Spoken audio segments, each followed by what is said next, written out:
Hello and welcome to some more Star Citizen news with a roundup of what's happened throughout the week ending the 20th of May. Links to all the summaries, useful info and videos in the description below for each of these topics we're about to discuss.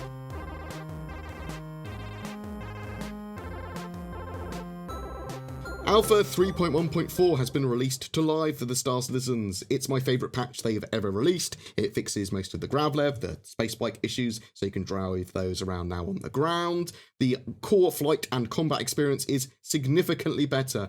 It's the best we've seen since 2.6.3, with many fixes to IFCS and ESP. Ships also feel heavier in atmosphere too.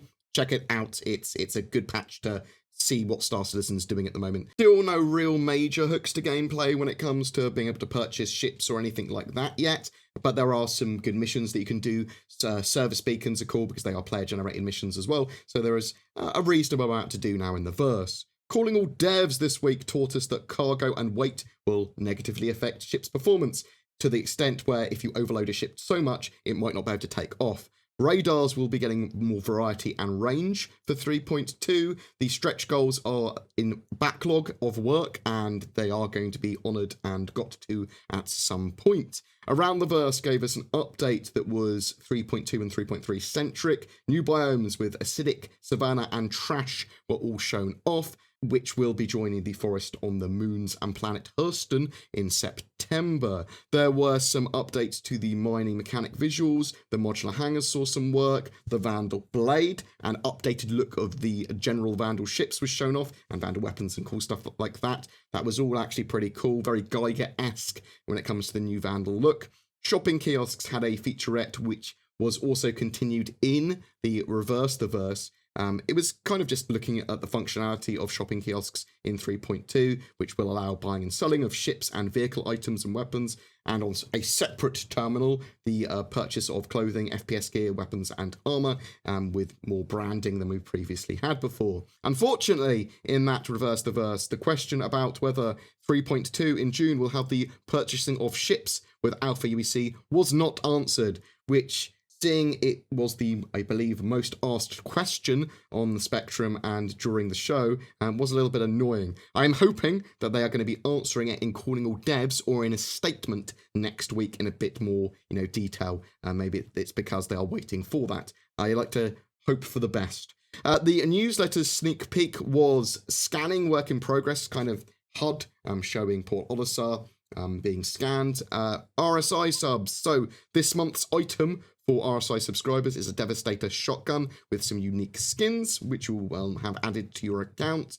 There is a tutorial competition ongoing as well. So there was a full brief of this tutorial competition. Again, links for that below. There are 2 categories, Arena Commander and Star Marine. There are 3 prizes for each of those categories, and the first place for each of them, in addition to getting a ship, will also be featured on the RSI website for what I'm assuming is however long that tutorial is valid for. So I was in 2 minds originally about this competition. My main issue being, is it the right time for tutorials? Are they just going to change pretty quickly when 3.2 comes out?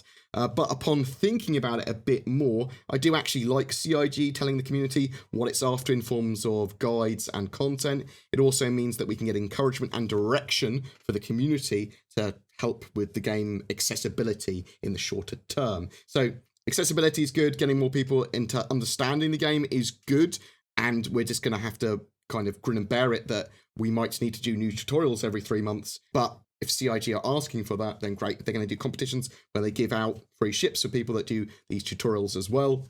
Why not?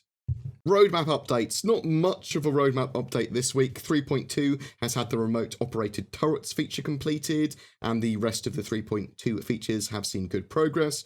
We should be seeing an Eva Carty build of 3.2 within the next 4 weeks, as the 3.2 live release is planned for the end of June. 3.3 has seen some progress as well, but there are no real changes or features slipped to the roadmap this time. It doesn't look like any more features will slip from 3.2 before its release. However, things happen, we'll have to wait and see. The Hercules is still on sale until the 14th of June. CCUs, so cross-chassis upgrades are available during that time for it as well. The Star Citizen support.robertspaceindustries.com site is a host of FAQ and help information. I recommend that if you have a question that you think might have been answered previously, or is about how the website works, how CCUs work, how the buyback tool works, all that sort of jazz, you check there first. It's actually got quite a lot of up-to-date information there. Every month we have a Star Citizen vehicle giveaway. This time it's for a Tonk and Turtle, the Tumbril Nova and Anvil Terrapin, provided by our featured organisation, Talon's Outer Haven,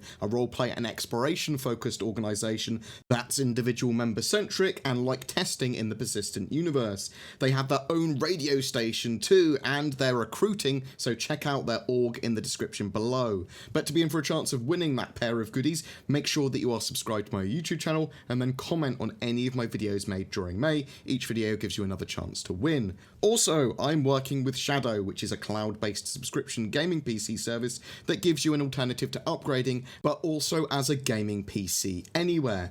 I'm trying to make the service as Star Citizen friendly as possible, but please check that out again in the description below if you're interested, and using the promo code BoredGamer will give you a discount too if you decide that you like it. Thank you very much for watching. Please don't forget to like and subscribe, as it really does help me, and I'll see you in the verse.